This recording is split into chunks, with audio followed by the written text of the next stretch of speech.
रसगुल्ला डाल दे मेरा पहला जोक था जो वायरल था, और उस टाइम टिकटॉक चलता था बहुत ज्यादा ना, टिकटॉक पे बहुत ज्यादा चल गया, बहुत ज्यादा ही, मतलब वीडियो जब डाला उसके 3-4 महीने बाद वीडियो एकदम डाउन चली गई थी वीडियो, मतलब मैंने 2-3 साल स्टैंड अप किया था, उसके बाद मैंने वीडियो डाला था और हम बहुत एक्सपेक्टेशन थी उससे कि यार कुछ अच्छा करूंगा मैं, इससे अच्छा हो जाएगा, पर वो चला नहीं। पर वो जब जोक वायरल हुआ बहुत ज्यादा टिकटॉक पे चला था तो लोगों को उतना पता नहीं चल पा रहा था कि ये जोक किसका है। बड़ा जोक आया था बनारस से, बनारस में ये थोड़ा सा मैंने ट्वीट किया था जोक को, हाँ ये जोक है, जो यही मेरी पहचान है, ये लोग मुझे मिलते हैं तो ये बोलते हैं कि अरे भाई कल की चिंता वाले, तो फेसबुक ही था मेरा और सारी वैलिडेशन वहीं से मिलती है। आप लिखने के प्रोसेस में जाते हैं और स्टैंड अप करना शुरू करते हैं तो देखते हैं कि यार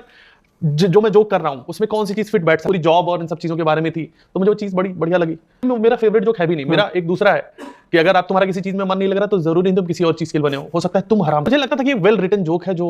और गणित फट गई थी। तो मैंने सोचा था मयंक, मैंने जानबूझ के नाम डाला था कि अगर थोड़ा भी चला तो ये देश में जितने मयंक हैं उनके पास तो पहुंचना चाहिए, वो हुआ। ये सारी चीजें तभी आ सकती हैं जब आपने वो चीज लाइफ में करी हो कि ऑफिस मीटिंग्स और जो अननेसेसरी चीजें होती हैं, चाय कॉफी ऑफिस की, पॉलिटिक्स, तो वो तो पार्ट था। अब उसमें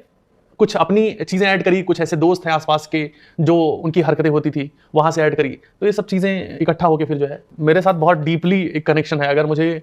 कभी मौका मिला या कुछ ऐसा लाइफ में हुआ, लाइफ में तो नहीं होगा लेकिन ऐसे कुछ किसी एरा में तुम जाना चाहते हो तो मैं उस इंसान से मिलना चाहता हूँ। मुझे याद है मैंने एक मूवी देखी थी लेजेंड ऑफ भगत, तो फिल्म बड़ी बढ़िया लगी मुझे, और उस टाइम मैं बीएचयू में पढ़ाई कर रहा था, तैयारी कर रहा था, तो मुझे थोड़ा सा लगा कि यार ये क्या चीज़ है, ये आदमी क्या। एक बुक भी कहीं से पढ़ी उस टाइम, मैं कानपुर गया था अपनी सिस्टर को वहाँ पे एग्जाम दिलवाने के लिए, और लाइब्रेरी में उन लोगों ने सुला दिया मुझे। लाइब्रेरी में बहुत पुरानी किताब फटी पड़ी सी थी, उसका नाम है शायद शहीदों की संस्मृतियां। उन्होंने अपने साथियों के बारे में लिखा था कि कैसे भगत सिंह के साथ टाइम बिताता था, कैसे चंद्रशेखर आजाद के साथ था, उस टाइम पॉलिटिक्स कैसी चल रही थी। तो किताब बढ़िया लगी मुझे, मतलब उसमें ऐसी सी बातें लिखी थी जैसे आप भगत सिंह को एक क्रांतिकारी के रूप में ही देखते, पर उसमें भगत सिंह अपने टाइम पे क्या मौज मस्ती करते। तो एक इंसान और 23 साल की उम्र में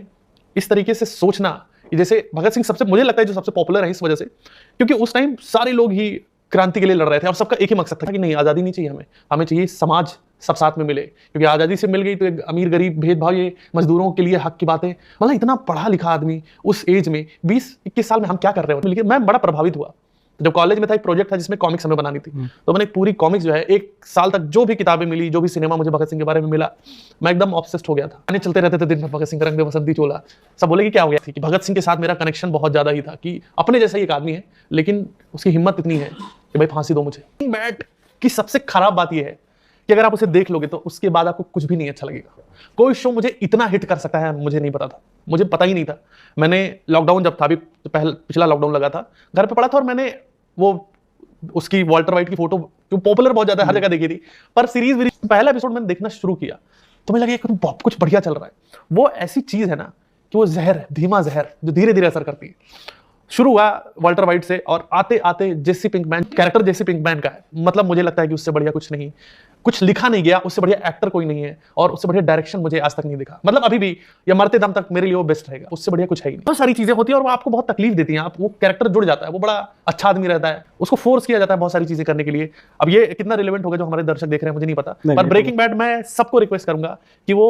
बढ़िया कंटेंट है, आपको क्या बनाएगी क्या नहीं बनाएगी ये है, लेकिन तुम्हें लगता है कि तुम सब कुछ अच्छा देख लो तब ब्रेकिंग बैड देखो, उसके बाद कुछ भी अच्छा नहीं लगेगा। आप कुछ भी एक्टिविटी करते हो और खान पान ठीक रखते हो तो ये अभी पता चल रहा है ना, जब टाइम पे बॉडी बताने लगती है कि बेटा तेल तुम्हारे यहाँ पहुंच रहा है, ठीक है, तो बस समझ में आ गया कि भाई ठीक है। और कुछ ऐसी घटनाएं हुई कि लगा कि यार नहीं भाई, मेरा एक दोस्त था वो गुजर गया हार्ट अटैक से, तो मुझे लगा कि रुकना चाहिए, थोड़ा सा ठीक कर लेते हैं। और जब आप हेल्थ लाइफस्टाइल की तरफ बढ़ते हो तो आप बेहतर महसूस करते हो फिजिकली भी मेंटली भी। कार्टूनिस्ट था, इलस्ट्रेटर बेसिकली, और चिल्ड्रन बुक, बीएचयू से मैंने ग्रेजुएशन किया, फाइन आर्ट्स किया। ये कौन सा साल रहा होगा लगभग? 2013 में पास आउट हुआ मैं। उसके बाद मैंने ये सब चीज़ें करनी चालू करी, 3-4 साल नौकरी करी और नौकरी में कोई मोटिवेशन मुझे मिल नहीं रहा था क्योंकि वो चिल्ड्रन बुक्स पब्लिकेशन के लिए, ग्राफिक नॉवेल्स के लिए काम करता था, तो उसमें बड़ा लेबोरियस काम है कि आप दिन भर ड्राइंग कर रहे हो, किए ही जा रहे हो, और पैसा सबसे बड़ा मोटिवेशन होता है, वहां उतने पैसे मिलते भी ना। मैं स्टक हो गया था और एक टाइम पे लगा यार ना, मतलब मजा तो नहीं आ रहा इसमें, कुछ और चुल है मेरे अंदर वो। तो एक जो बड़ी घटना हुई, जब मैं दिन भर ड्राइंग करता रहता था ऑफिस में, तो राज्यसभा टीवी पे वो आता है गुफ्तगू, इरफान साहब उसमें इंटरव्यू लेते हैं। मेरे अंदर परफॉर्म करने की चुल थी स्कूल से ही, स्कूल में परफॉर्म करता था मैं, नाटक वाटक लिखे थे, डायरेक्ट किए थे, फिर कॉलेज गया तो वहाँ यूथ फेस्ट में भी किया, पर उस टाइम तक उतना समझ नहीं आ रहा था। हिट तो मिलता है स्टेज पे जाते, कुछ अलग ही दुनिया के लोग होते होंगे, और आप छोटे शहरों से आते हैं तो वो सोच उतनी ज़्यादा, आप एक लिमिट सोचते हो कि यार नौकरी मिल जाए, ये सब कर ले, ये बहुत बड़ी बात है। थोड़ा दिमाग खुला, इंटरव्यूज़ देखे, पर मैं उस टाइम एक्सप्लोर करने की कोशिश कर रहा था मैं क्या करूँ, रेडियो जॉकी बन जाऊँ कि थिएटर कर लूँ या क्या करूँ, कुछ तो करना था मुझे परफॉर्म करने। तो मैं गया रेडियो विविध भारती या किसी में गया था मैं, यहाँ तो नहीं हो रहा। थिएटर का मुझे समझ नहीं आ रहा था, क्योंकि गंदी एक्टिंग करता था मैं। स्टैंड अप देखा मैंने, तब जाकिर भाई और अमित टंडन वगैरह ये लोग, तो ये देख के लगा कि यार ये बढ़िया चीज़ लग रही है मुझे, क्योंकि इसमें ना कोई मिमिक्री है, ना कुछ एक्स्ट्रा एफर्ट है, बस ये बातें कर रहे हैं, लोग हंस रहे हैं, तो नॉर्मल बातें कर रहे हैं। तो उसी टाइम फिर मैंने जाकिर भाई को मैंने बोला ओपन माइक करो, तो वहाँ से मुझे एक चीज़ पता चली कि एक ओपन माइक चीज़ होती है, और वहाँ से फिर मैंने शुरू किया।